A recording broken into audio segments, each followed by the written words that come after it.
and it'll turn on. And so here you'll have the screen. So here it says DISP, that's short for display. So if you click that once, as you can see, it's going to be on that little front screen for you. So now you can take selfies and actually see what you're doing, which is just, it's so convenient because a lot of time you're guessing, and like I used to do film and I hated guessing if I was in frame with my film. But since this is a nice little megapixel 4K, it has that option.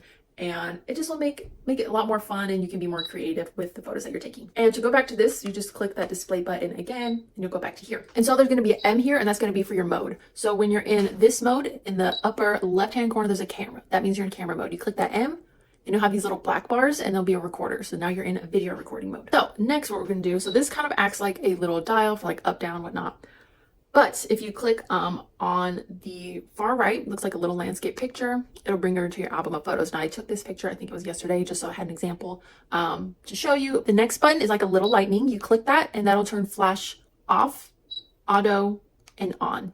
The next buttons are going to be a W and T. So the W is going to be for zoom out, and then the T is going to be for zoom in. So like zoom in, zoom out.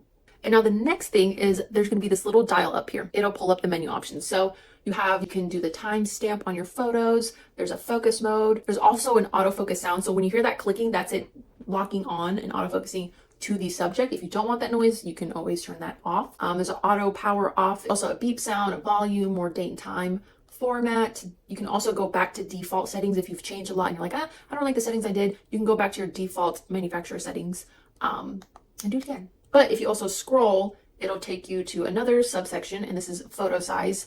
And that's just how big megapixel wise you want it to save your photos as. Next, you have image quality. There's fine, normal, and economy. You also have sharpness, low. There's also scenarios like auto, landscape, and portrait. There's also ISO. You also have a white balance. A lot of people keep this on auto because it'll just kind of detect how much brightness it is taking into the lens and how much it's not, and if it needs to compensate for that. So you can leave it on auto and can do that. But if you're taking pictures in a sunny day, you can put it on a sunny setting. If it's more cloudy out, put it on cloudy. And so on, and it'll adjust appropriately to the lighting. You also have exposure. If you want it more bright, you can bump that up or down. You can also do burst shots, and that's like on our iPhones where you take a picture and it'll take a certain amount of photos in a row.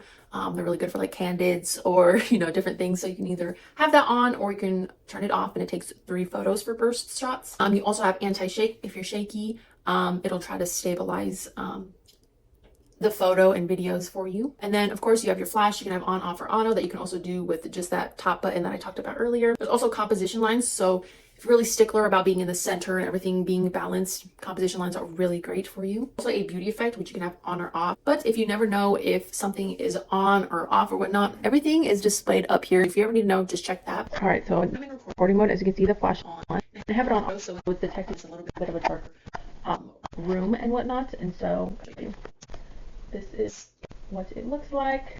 And you can also record in this display as well. Now you can vlog, do whatever you want, do little home videos. And then whenever you're done, you just hold that power button again. It has a cute little goodbye screen.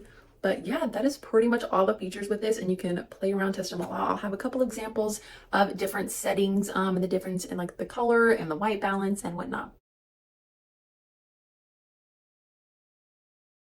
But overall, I just love how compact and cute and convenient this is. I love the dual screen option. The quality is so good for a little digital camera. And you can really customize this a lot, which a lot of cameras, it gets complicated, but they made this really simple and easy to figure out. So overall, I hope you guys enjoyed this video and found it helpful. Bye guys.